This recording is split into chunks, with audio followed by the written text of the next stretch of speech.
нашел объявление, что вот по привлекательной цене есть автомобиль, такой, какой мне нужен. Вот, я туда съездил, сначала днем приехал, они как бы мне сказали, вот есть автомобиль, да, все, давайте приезжайте вечером, мы его пригоним. Спросил еще, почему такая цена, вроде как бы заниженная.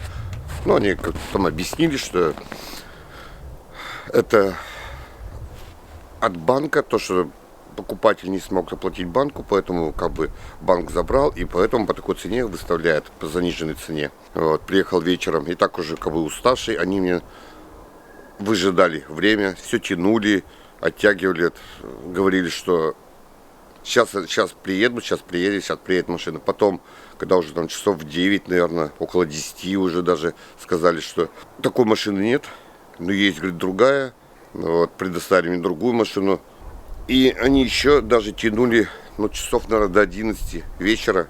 То, что уже совсем я был никакой, что уже устал и прочее. Они при подписании уже всех бумаг на кредит, там была ужасная стопка этих бумаг. Это каждый нужно был подписывать. Да, изначально вроде как бы читал каждую. Да, все меня устраивало.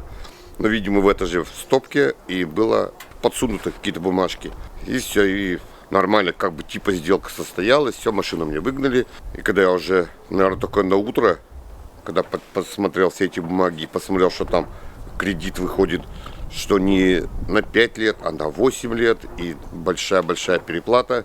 Я поехал снова к ним и как бы там сказал, что мне так не устраивает. Они сказали, все, выиграли бумаги, все подписали, никаких обратных действий уже не будет.